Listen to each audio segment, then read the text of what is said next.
नमस्कार साथियों, मैं मनीष कुमार शर्मा स्वागत करता हूं आपका एक बार फिर याद विन स्मार्ट क्लासेस पर, जिस पर आप यूपी पुलिस, एसएससी और रेलवे की तैयारी कर रहे हैं। शाम के 6 बज चुके हैं और शाम के 6 बजे आपका एक सेशन होता है जो कि आपका साइंस का चैप्टर वाइज क्वेश्चन सीरीज चलाई जा रही है, जो कि मेरे द्वारा चलाई जा रही है और मैं आपको साइंस के चैप्टर वाइज क्वेश्चन करा रहा हूँ। यानी जब आप एग्जाम की तैयारी करते हैं तो सबसे पहले आपको थ्योरी पढ़नी होती है। आप सब लोग थ्योरी पढ़ चुके होंगे। अगर आपने नहीं भी पढ़ी है तो आप सुबह 8 बजे मेरी क्लास को ले सकते हो, क्योंकि मैं आपको एक कंसेप्ट के साथ में थ्योरी पढ़ा रहा हूँ, जिससे कि आपके कंसेप्ट को क्लियर कर सकें और जब आपके डाउट को ख़त्म किया जा सके। बाकी अगर आपने नहीं पढ़ी है तो पढ़ सकते हो, पढ़ी है तो आप क्वेश्चन कर सकते हो। और हमेशा जब भी एग्जाम में क्वेश्चन किए जाते हैं तो सबसे पहले आपको चैप्टर वाइज क्वेश्चन की तैयारी करनी चाहिए, जिसके पास आप प्रैक्टिस सेट लगाएं तो ज़्यादा बेटर होता है। तो इसी वजह से हम आपके लिए चैप्टर वाइज क्वेश्चन की सीरीज लेके आए, जो कि आपके सामने है, जो आपके रेलवे के लिए एग्जाम के लिए आपके दो जो भी एग्जाम आने वाले हैं, चाहे आपका एएलपी का हो, टेक्नीशियन हो, आरआरबी का, आपके कोई भी एग्जाम, टेक्नीशियन के अलावा एनटीपीसी और लेवल 1 भी आने वाला है, तो इन सब के लिए इंपॉर्टेंट होने वाली है। तो सबसे पहले हम बात करते हैं, एक आपका नया चैप्टर स्टार्ट होने वाला है। इससे पहले मैं आपको करा चुका हूँ मोशन के बारे में, मोशन के रिलेटेड आपके जितने भी क्वेश्चन थे वो मैंने करा दिए हैं। इससे पहले मैं यूनिट एंड मेजरमेंट को भी करा चुका हूँ। ठीक है, आज जो मैं कराने वाला हूं वो है आपका ग्रेविटेशनल फोर्स, यानी ये स्टार्ट होने वाला है। इस ग्रेविटेशनल फोर्स में क्या इंपॉर्टेंट रहने वाला है, कैसे क्वेश्चंस आपसे पूछे जाते हैं, किस तरीके का लेवल होता है इस क्वेश्चंस में, तो वो सारी चीजें मैं आपको कराने वाला हूं। तो सबसे पहले आपके सामने आता है पहला क्वेश्चन, जो कि आपके स्क्रीन पर है, जो है आपके सामने। तो इस क्वेश्चन को पढ़ते हैं।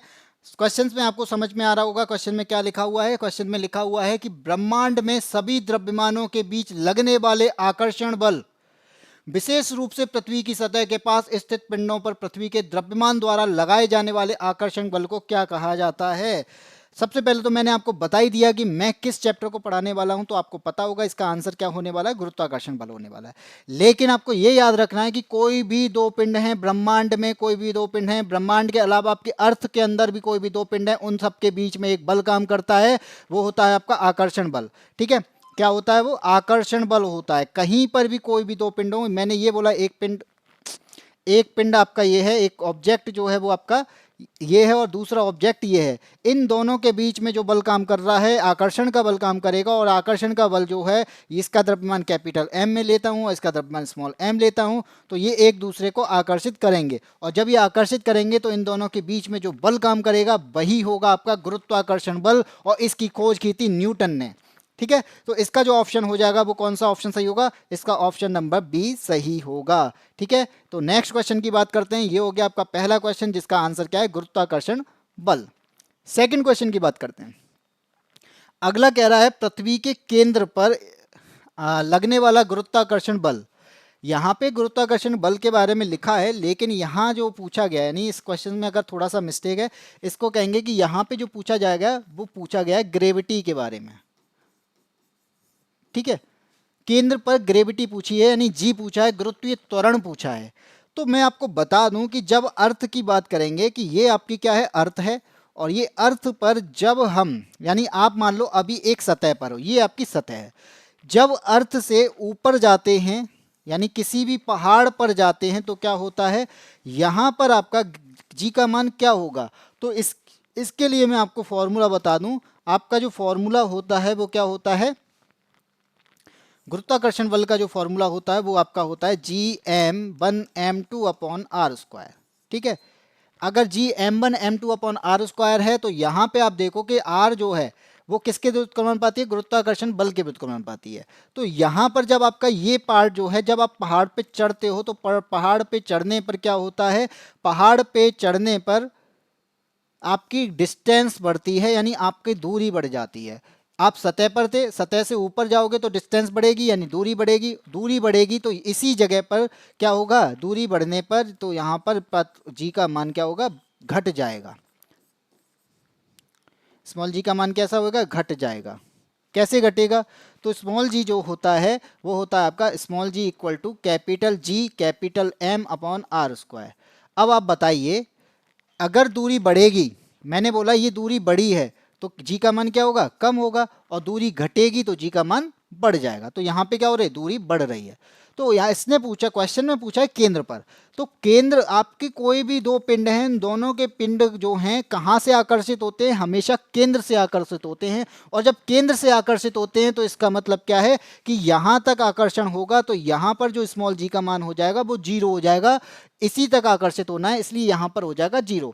अब चाहे ऊपर जाओगे तो आपका जी का मान क्या हो जाएगा, तो घट जाएगा। अब चाहे नीचे जाओ तब भी जी का मान घटेगा, लेकिन 0 कहाँ हो जाएगा, आपके सेंटर पे पहुंचने पर जी का मान क्या हो जाएगा, 0 हो जाएगा। इसलिए इसका जो आंसर हो जाएगा वो क्या होगा, ऑप्शन नंबर ए। ठीक है, नेक्स्ट की बात करते हैं अगले क्वेश्चन की। तो अगला क्वेश्चन क्या दे रखा है, अगला क्वेश्चन है आपका, एक दूसरे से डी दूरी पर स्थित कैपिटल एम और स्मॉल एम द्रव्यबल वाले दो पिंडों के बीच लगने वाले आकर्षण बल का सूत्र क्या होगा। आपसे यहां पर जो पूछा गया है वो पूछा गया है गुरुत्वाकर्षण बल का फॉर्मूला क्या होता है। तो आप सभी जानते हैं, मैंने आपको बता भी दिया है कि गुरुत्वाकर्षण बल का फॉर्मूला ये होता है, लेकिन फिर भी मैं आपको बता देता हूं कि आपके कोई दो पिंड हैं, यानी ये है आपका एक पिंड और ये है आपका दूसरा पिंड। इन दोनों के बीच की दूरी, यानी ये आपका क्या है, m1 द्रव्यमान का है और ये है आपका m2 द्रव्यमान का। इन दोनों के बीच में जो दूरी है वो क्या है, वो है आपकी d, या फिर कह सकते हो r। यहाँ पे r दूरी पर रखे, जब ये r दूरी पर रखे हैं और ये एक दूसरे को क्या करेंगे, आकर्षित करेंगे, ये एक दूसरे को आकर्षित करेंगे। इस बात पर आपको याद रखना है कि गुरुत्वाकर्षण बल जो होता है दो पिंडों के द्रव्यमानों के गुणनफल और उनके बीच की दूरी के वर्ग के व्युत्क्रमानुपाती होता है। दो पिंडों के द्रव्यमानों के गुणनफल के समानुपाती, दो पिंडों के द्रव्यमानों के गुणनफल के समानुपाती और उनकी बीच की दूरी के वर्ग के व्युत्क्रमानुपाती होता है। ये बात याद रखनी है कि दूरी के वर्ग के व्युत्क्रमानुपाती, यानी ये क्या आ जाएगा, अपॉन में आएगा। अब यहाँ पे जो फॉर्मूला बनेगा वो क्या बन जाएगा, F equal to capital G m1 m2 upon R square. यहाँ पे जो आया ये फॉर्मूला, ये आपका कैपिटल जी जो आया है वो यहाँ पर आपका क्या है, कांस्टेंट है, यानी नियतांक है। और कौन सा नियतांक है, गुरुत्वाकर्षण बल का नियतांक है, जो कि आपको दिया गया है, जहाँ जी जो है अनुपातिक का स्थिरांक है, जिसे सार्वत्रिक गुरुत्वाकर्षण नियतांक कहते हैं। तो यहाँ पे जो फॉर्मूला निकल के आया वो F equal to capital G m1 m2 upon R square निकल के आया। और इसी वजह से आपका आंसर कौन सा हो जाएगा, ऑप्शन नंबर सी सही हो जाएगा, जो कि है आपका कैपिटल F बराबर capital G m into M upon D square. भले ही हमारा और इनका अलग अलग लिखा है, लेकिन थोड़ा सा फर्क बस इतना है कि मैंने जो वैल्यू ली है वो R और m1 m2 ली हैं, इनकी जो वैल्यू है वो capital G m into M, ये भी वही बात कर रहे हैं। अगर मैं यहाँ पे m1 m2 और r स्क्वायर कर दूँ तो ये फॉर्मूला सेम हो जाएगा। तो आप इस चीज़ से मत घबराइएगा, क्योंकि ये आपका सेम ही फॉर्मूला है, बस मैंने वैल्यू अलग अलग लिखी है। नेक्स्ट की बात करते हैं, अगला क्या कह रहा है, अगला है पृथ्वी का द्रव्यमान क्या है। तो पृथ्वी का जो द्रव्यमान है, यानी आपको पता है कि द्रव्यमान सबका होता है, ब्रह्मांड में जो भी चीज़ एग्जिस्ट करती है उस सबके पास में अपना अपना एक द्रव्यमान होता है। मैं खुद की भी बात करूं, मेरा भी एक द्रव्यमान है, आपका भी एक द्रव्यमान है, आपके अंदर भी मास है, मेरे अंदर भी मास है। तो इसका मतलब क्या है कि द्रव्यमान को मीजर किस में करते हैं, किलोग्राम में। तो आपके अंदर एक और चीज़ होगी कि हमारा वजन जो है वो किलोग्राम होता है, वेट जो होता है वो किलोग्राम में नहीं होता। इस बात को आपको याद रखना है कि जो आप मेजर करते हो ना किलोग्राम में, वो आपका द्रव्यमान होता है। और जो न्यूटन होता है, यानी भार जो होता है, वो आपका एक तरीके का बल होता है, फोर्स होता है। तो आप जो हम कहते हैं ना कि हमारा वजन कम हो गया, वजन कम नहीं, वजन कम होता है माना, लेकिन वजन किलोग्राम में नहीं, न्यूटन वाला कम होता है। किलोग्राम जो है वो द्रव्यमान है, और द्रव्यमान आपका हर जगह सेम रहता है। तो यहाँ पे बात करते हैं पृथ्वी का द्रव्यमान की। जब हम बात करेंगे तो पृथ्वी का द्रव्यमान जो होता है वो कितना होता है, पृथ्वी का द्रव्यमान होता है, सर ये बार बार गलत हो रहा है, पृथ्वी का जो द्रव्यमान होगा वो क्या हो जाएगा, 5.972 इंटू 10⁴ kg। ठीक है, पृथ्वी का जो द्रव्यमान होता है वो कितना है, 5.972 इंटू 10⁴ kg। और अगर मैं त्रिज्या की बात करूं, पृथ्वी की क्या त्रिज्या,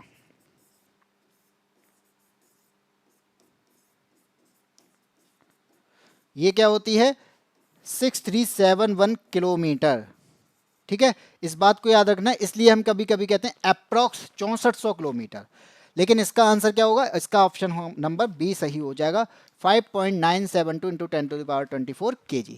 ठीक, नेक्स्ट क्वेश्चन की बात करते हैं, अगला क्या है, अगला दे रखा है एक दूसरे से d दूरी पर स्थित कैपिटल M और स्मॉल m द्रव्यमान वाली दो वस्तुओं के बीच लगने वाला आकर्षण बल किसके अनुक्रमानुपाती होता है। तो ये आप समझ चुके हो कि पहले या दूसरे क्वेश्चन में मैंने आपको बता दिया था कि F जो होता है वो क्या होता है, F जो होता है यानी गुरुत्वाकर्षण बल जो होता है वो होता है capital G m1 m2 upon R square के। लेकिन आपको क्या दे रखा है, ये वैल्यू अलग दे रखी है, तो मैं कह दूंगा capital G capital M small m upon D square. ठीक है, इसके अकॉर्डिंग। तो आप ये बताइए, मैंने क्या बताया था कि दोनों वर्ग, दोनों के गुणनफल यानी दोनों द्रव्यमानों के गुणनफल के समानुपाती होता है। ठीक है, और बीच की दूरी के वर्ग के व्युत्क्रमानुपाती होता है। लेकिन आपको वर्ड पूछा है अनुक्रमानुपाती। यहाँ पे जो वर्ड ये दिया गया है अनुक्रमानुपाती, इस वर्ड का जो मीनिंग होता है वो होता है आपका समानुपाती। यानी ये भी क्या बताता है, समानुपाती ही बताता है। इसका मतलब क्या हुआ, इसका मतलब हुआ कि यहाँ पर जो बात की जा रही है F समानुपाती जो होता है किसके, M1 और M2 के। तो इसका मतलब यहाँ पर ही इसी के बारे में बात हो रही है। और यहाँ आपके ऑप्शन में क्या दे रखा है, पहला दे रखा है ऑप्शन वस्तुओं के द्रव्यमानों का अंतर, तो यहाँ पे दिया ही नहीं गया है। तो इसका मतलब क्या है, ये आपका पहला ऑप्शन गलत। दूसरा कह रहा है योग, तो योग की बात भी नहीं है इसमें, तो ये भी गलत। तीसरा ऑप्शन कहता है कि वस्तुओं के द्रव्यमानों का गुणनफल होता है के अनुक्रमानुपाती होता है। यही बात मैं बता रहा हूं कि अनुक्रमानुपाती और समानुपाती दोनों सेम बातें हैं, इसलिए द्रव्यमानों के गुणनफल के समानुपाती हो जाएगा, जो कि ऑप्शन नंबर सी है। और यहां पे पांचवें का जो आंसर होगा वो क्या होगा, ऑप्शन नंबर सी। ठीक है, चलिए नेक्स्ट क्वेश्चन की बात करते हैं। अगला क्या कहता है, अगला भी कह रहा है, अब यही है, एक दूसरे से डी दूरी पर रखे, मान लिया डी दूरी पर है, कैपिटल एम और स्मॉल एम द्रव्यमान है, दो वस्तुएं हैं। ठीक है, लगने वाला आकर्षण बल व्युत्क्रमानुपाती। अब पूछा है व्युत्क्रमानुपाती, तो मैंने क्या बताया था, F समानुपाती होता है कैपिटल M और स्मॉल m के, यानी दोनों द्रव्यमानों के गुणनफल के समानुपाती होता है। और व्युत्क्रमानुपाती होता है किसके, बीच की दूरी के वर्ग के व्युत्क्रमानुपाती होता है। और इसी से आप रिलेट कर लीजिए, उनके बीच की दूरी के वर्गमूल, यानी वर्गमूल का मतलब यानी ये कह रहा है कि d की पावर 1/2 इसके बराबर होता है, नहीं होता। इसके समानुपाती होता है, नहीं होता। फिर कहता है उनकी बीच की दूरी के वर्ग के व्युत्क्रमानुपाती होता है, सही बात है। यहाँ पे जो ऑप्शन नंबर सही होगा वो बी ऑप्शन सही होगा, क्योंकि उनकी बीच की दूरी के वर्ग के व्युत्क्रमानुपाती होता है आकर्षण बल। और कौन सा आकर्षण बल, गुरुत्वाकर्षण बल। ठीक है, ऑप्शन नंबर कौन सा सही होगा, इसका बी ऑप्शन सही होगा।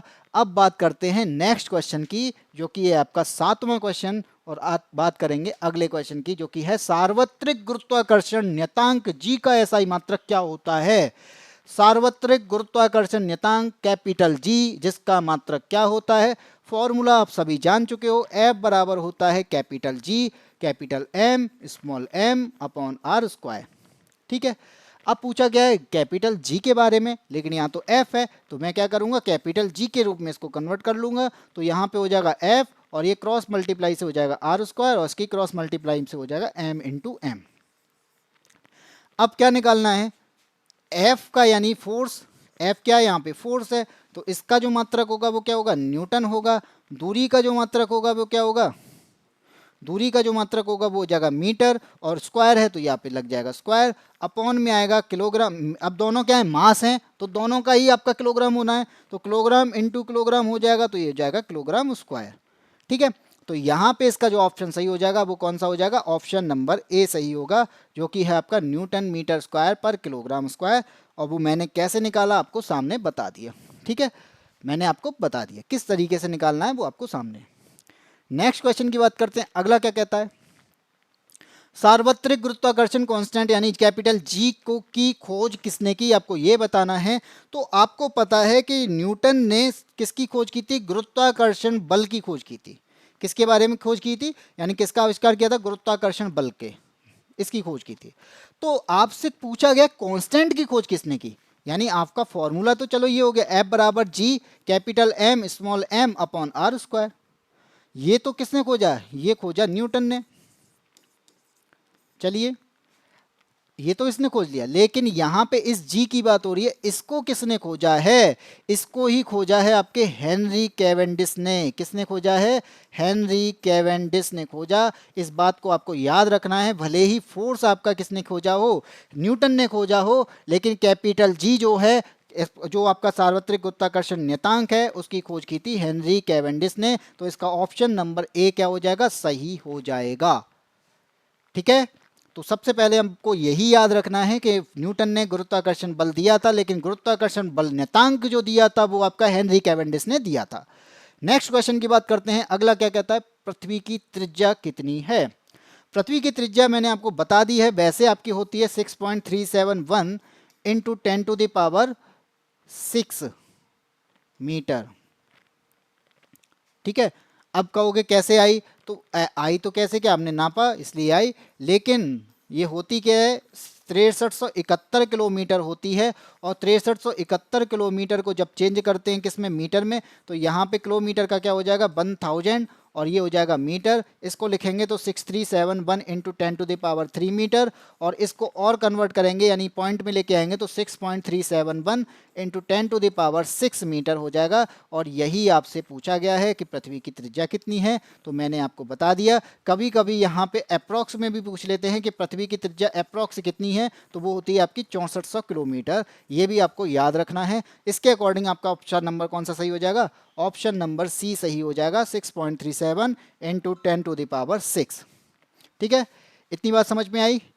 यहाँ तक किसी को डाउट है? अगर ये बातें आपको समझ में आ रही हैं तो आपको चैनल को सब्सक्राइब करना है और वीडियो को लाइक करना है। और जब आप चैनल को सब्सक्राइब कर लोगे तो ये वीडियोस आपको रोजाना मिलने वाली हैं, अलग अलग टॉपिक के साथ में, और शाम को 6 बजे। ठीक है, अगर आप मेरे साथ में लाइव जुड़ना चाहते हैं तो चैनल को सब्सक्राइब करके शाम को 6 बजे, रोजाना आप शाम को 6 बजे इस क्लास के साथ में जुड़ सकते हैं। इसके साथ ही आपको अगर कंसेप्ट के साथ में पढ़ना है, आपको थ्योरी भी पढ़नी है, तो आपको थ्योरी के हर कॉन्सेप्ट को अगर समझना है तो आप सुबह 8 बजे जुड़ सकते हैं। ये क्लास आपको सुबह 8 बजे लाइव चलती है, थ्योरी और कॉन्सेप्ट के साथ में। ठीक है, जिसमें भी मैं आपको क्या करा रहा हूँ, पूरी तरीके से आपकी जो थ्योरी है, रेलवे में आने वाले हर थ्योरी, हर कॉन्सेप्ट को मैं इसमें समझा रहा हूं। इसके अलावा शाम को जो मेरा ये सेशन होता है जिसमें मैं आपको क्वेश्चंस लेके आता हूं, जो क्वेश्चंस जो हैं आपके किसी ना किसी एग्जाम में आए हुए हैं, किसी ना किसी का मतलब जो रेलवे के एग्जाम में आए हुए हैं, ये भी आपका एग्जाम में आया हुआ है, आरआरबी जेई के एग्जाम में पूछा गया क्वेश्चन है, और ये किसी ना किसी एग्जाम में पूछा ही जाता है, ये भी आपको याद रखना है। ठीक है, नेक्स्ट क्वेश्चन की बात करते हैं, अगले क्वेश्चन की। अगला क्या कहता है? अगला कह रहा है कि ब्रह्मांड की प्रत्येक वस्तु एक बल के साथ प्रत्येक अन्य वस्तु को आकर्षित करती है।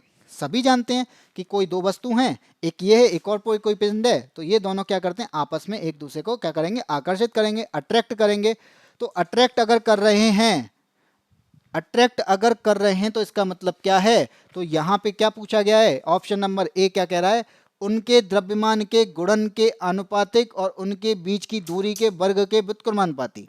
आनुपातिक का भी यहाँ पे मतलब समानुपाती होता है। तो क्या कह रहा है? उनके द्रव्यमान के गुणन, यानी एफ समानुपाती किनके? द्रव्यमानों के गुणन के। ठीक है, समानुपाती हो गया।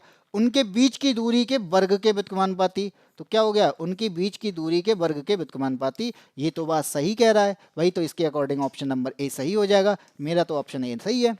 बी कह रहा है द्रव्यमान के गुणन और उनके बीच की दूरी के व्युत्क्रमानुपाती, दोनों ही व्युत्क्रमानुपाती हो जाएंगे, ऐसा नहीं होगा, इसलिए ऑप्शन नंबर बी सही हो जाएगा, गलत हो जाएगा।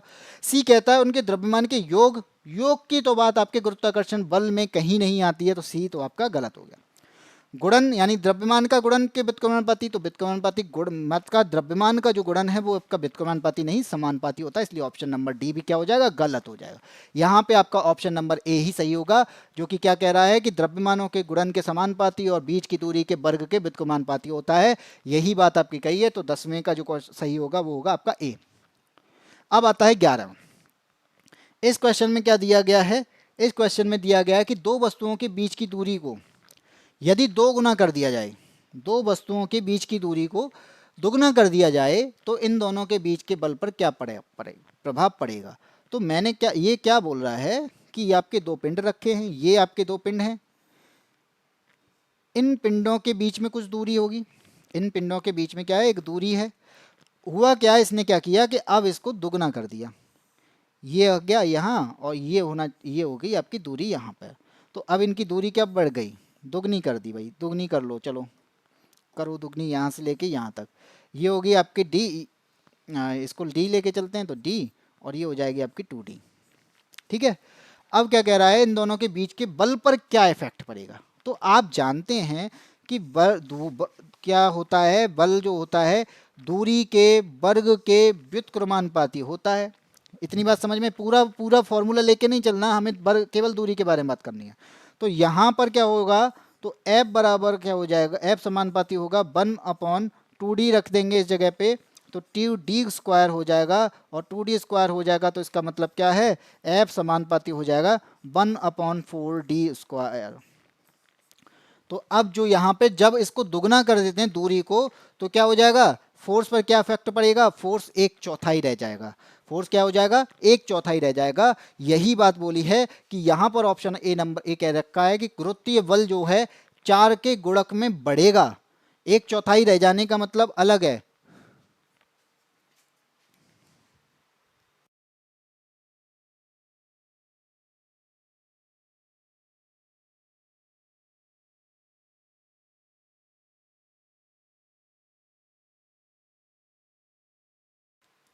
तो यहाँ पे क्या कह रहा है, गुरुत्वीय बल 4 के गुणक में बढ़ेगा, बढ़ना तो है ही नहीं क्योंकि ये 1/4 रह रहा है। कोई वस्तु 1 थी, अब 1/4 है, यानी वो कम हो रही है, 4 के गुणक में कम होगी। तो यहाँ पे क्या हो जाएगा, ऑप्शन नंबर ए गलत हो जाएगा। 2 के गुणक की तो बात ही नहीं है, तो ये तो गलत हो गया। गुरुत्वीय बल 2 के गुणक में, ये भी कम नहीं, बढ़ना बढ़ेगा ना कम होगा, क्योंकि 4 के गुणक में है, तो ये तो कम और बढ़ की बात ही नहीं है। गुरुत्वीय बल 4 के गुणक में कम होगा, सही बात है, क्योंकि बल जो था 1 था, वो 1/4 रह गया, तो कम हो रहा है। तो कम हो रहा है, तो यहाँ पे जो सही होगा वो कौन सा सही हो जाएगा, ऑप्शन नंबर डी सही हो जाएगा। इसलिए आपका इसका आंसर क्या होगा, ऑप्शन नंबर डी।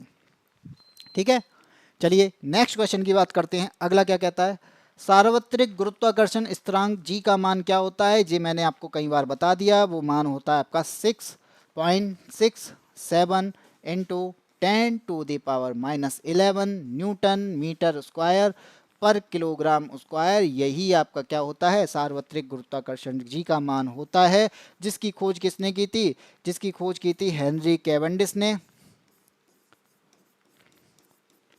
और ये हर जगह पर, ब्रह्मांड में कहीं पर भी, ब्रह्मांड में हर जगह पर क्या होता है, सेम होता है।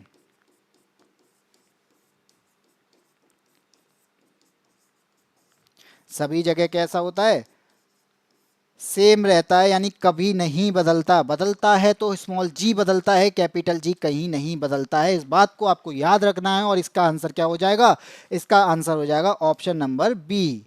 ठीक है, तो यहाँ पे ऑप्शन नंबर 20 का सही आंसर है। नेक्स्ट क्वेश्चन की बात करते हैं कि अगला क्या कहता है। अगला है आपका, निम्न में से कौन सा कथन असत्य है। क्या बताना है कि इन सब में कौन सा कथन जो है वो गलत दिया गया है। तो गलत कौन सा है ये बताना है। तो सबसे पहला क्या दे रखा है, चंद्रमा पर जी का मान पृथ्वी पर उसके मान के समान ही होता है। तो एक बात याद रखिए, जब वो कैपिटल जी की बात करे, यानी कोई भी जगह हो कैपिटल जी की बात होती है, तो ये क्या होता है, ये सार्वत्रिक गुरुत्वाकर्षण नियतांक है। और जी का होता है, सेम रहता है, हर जगह पर सेम रहता है। और यही बात उसने बोली है कि पृथ्वी पर उसके मान के समान होता है। तो ये आंसर क्या हो जाएगा, ऑप्शन सही हो जाएगा, क्योंकि कैपिटल जी कहीं नहीं बदलता है, बदलता है तो आपका स्मॉल जी बदलता है। ठीक, अब बात करते हैं बी ऑप्शन की। बी क्या कह रहा है, 1 मीटर की दूरी पर रखे गए 2 किलोग्राम वाले दो द्रव्यमानों के केंद्रों के मध्य गुरुत्वाकर्षण बल ये निकल के आएगा। तो करना क्या है, आपको फॉर्मूला पता है, फॉर्मूले में रख दीजिए। फॉर्मूला हो जाएगा आपका F बराबर capital G m1 m2 upon R square. Capital G होता है 6.67 इंटू 10⁻⁻11। m1 क्या है आपका, 2 किलोग्राम वाले दो द्रव्यमान है, यानी दोनों द्रव्यमान क्या है, 2 किलोग्राम के हैं, तो 2 × 2। इसके बाद दूरी कितनी दे रखी है, 1 मीटर की है, तो 1 मीटर का स्क्वायर निकालोगे क्या हो जाएगा, तो ये हो जाएगा 6.67, ये हो जाएगा 4, 4 से इसका मल्टीप्लाई करेंगे तो ये हो जाएगा 28 का 2 कैरी 6, 2 बचा 20 ऑफ, ये हो जाएगा 26। ये निकल के आया 10⁻⁻11 और ये फोर्स है तो ये हो जाएगा न्यूटन। ठीक है।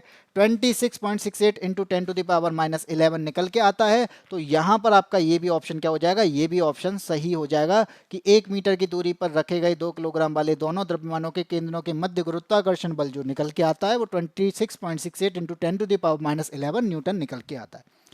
सी की बात करते हैं। बल दो वस्तुओं के मध्य दूरी के वर्ग के व्युत्क्रमानुपाती होता है। तो आपको दिखाई दे रहा है कि एफ व्युत्क्रमानुपाती होता है 1/r के, यानी एफ जो होता है वो किसके व्युत्क्रमानुपाती होता है, दूरी के वर्ग के व्युत्क्रमानुपाती होता है। तो इसका ऑप्शन नंबर सी भी क्या है, ये भी आपका सही है। पूछा क्या है, असत्य पूछा गया है। डी क्या कह रहा है, दो वस्तुओं के मध्य गुरुत्वाकर्षण बल उनकी बीच की दूरी को आधा कर देने पर दोगुना हो जाएगा। आधा कर दोगे तो क्या दोगुना हो जाएगा, नहीं होगा। जब इसको आधा करेंगे तो क्या हो जाएगा, 1/r² है, 1/r² है, इसको भी आधा कर दो तो क्या हो जाएगा 1/2 का स्क्वायर, और 2 का स्क्वायर हो जाएगा ये 4 ऊपर पहुंच जाएगा, यानी 4 गुना हो जाएगा। ये दुगना नहीं होगा, यानी ये आपका ऑप्शन डी जो यहाँ पर दे रखा है ये गलत है। तो इसमें से आपको बताना है कौन सा गलत हुआ, केवल डी गलत हुआ है, बाकी आपके तीनों सही हैं। तो यहाँ पर ऑप्शन बी दे रखा है केवल डी, तो यही इसका आंसर हो जाएगा। ठीक है, इतनी बात समझ में आई। और अगर आपको ये बातें समझ में आ रही हैं, ये क्वेश्चन किस तरीके से हल हो रहे हैं, ये चीज़ें आपको समझ में आ रही हैं, तो चैनल को सब्सक्राइब कर लीजिए और वीडियो को लाइक कर लीजिए। ठीक है, नेक्स्ट की बात करते हैं। इसके बाद में अगला क्वेश्चन क्या कहता है, क्रमशः 20 किलोग्राम और 50 किलोग्राम वजन वाली दो वस्तुओं के बीच आकर्षण का बल कितना होगा यदि उनके बीच की दूरी 2 मीटर है। तो यहाँ पे क्या दे रखा है, आपको भी पता है कि आपके दो पिंड हैं, दो ऑब्जेक्ट हैं। एक आपका क्या है 20 किलोग्राम और दूसरा कितना है 50 किलोग्राम। ठीक है, उनके बीच की जो दूरी है वो कितनी है, 2 मीटर की। और यहाँ पे जो फॉर्मूला लगता है वो क्या लगता है, F बराबर G m1m2/r²। यहाँ पे m1 कितना है, ये आपको पता है 20 है, और एक m2 है 50, और वैल्यू आपकी कैपिटल G की पता ही है 6.67 इंटू 10⁻⁻11। और दूरी जो दे रखी है वो कितनी होती है, 2 मीटर दे रखी है। आपको दोनों का वैल्यू रखनी है। सारी वैल्यू रख देने के बाद में इसका आंसर निकालना है। और ये क्वेश्चन मैं नहीं कराने वाला हूँ, इस क्वेश्चन का आपको आंसर देना है और इसका आंसर देकर आपको कमेंट में डालना है। और इसके बाद में मैं देखूंगा किसका आंसर सही आया है, और उन चीज़ों को मैं अगले वीडियो में बताने वाला हूं कि किसने इसका आंसर सही दिया था। ठीक है, इसका आंसर मैं नहीं देने वाला हूं, आपको देना है। 14 का आंसर क्या होगा आपको बताना है। नेक्स्ट क्वेश्चन की बात करते हैं। अगला क्या कह रहा है, दो निकायों के बीच आकर्षण बल 1/9F है। तो इन दो निकायों के बीच एक है आपका 1/9 और दूसरा है F, ये इस तरीके से है। ठीक है, तो दो निकायों के बीच की दूरी होगी, इन दोनों निकायों के बीच की दूरी क्या होगी ये बतानी है। तो इसका आंसर क्या होगा, तो आप जानते हैं कि दूरी के वर्ग के व्युत्क्रमानुपाती होता है, ये सभी जानते हैं। तो F समानुपाती कितना हो गया, 1/r²।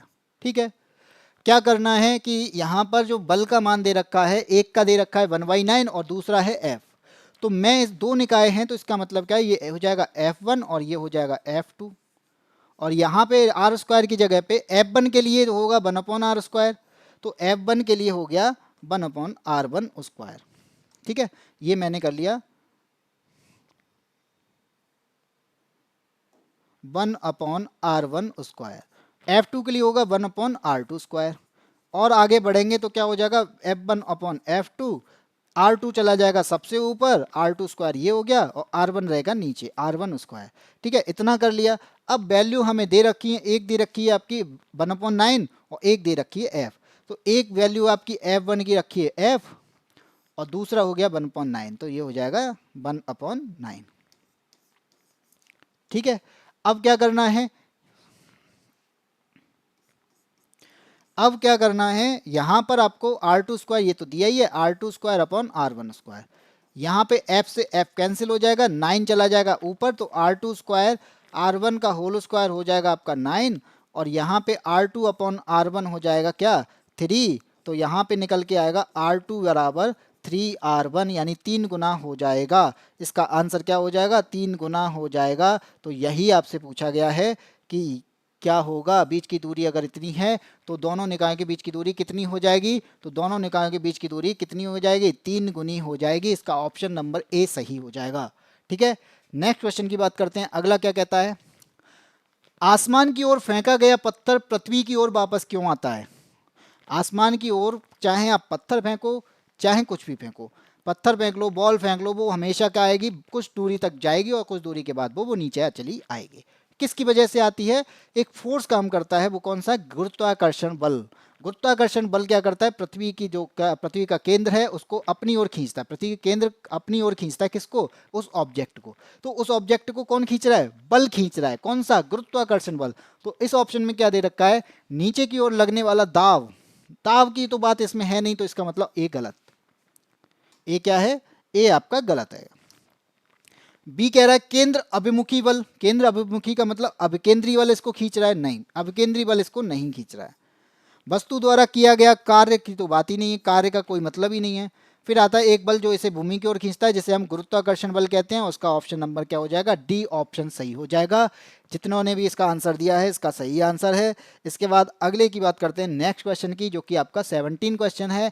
इनमें से कौन सा कथन सही, क्या दे रखा? कथन गलत है। गलत बताना है कौन सा कथन गलत है। तो इनमें से आपको ऑप्शन गलत बताना है।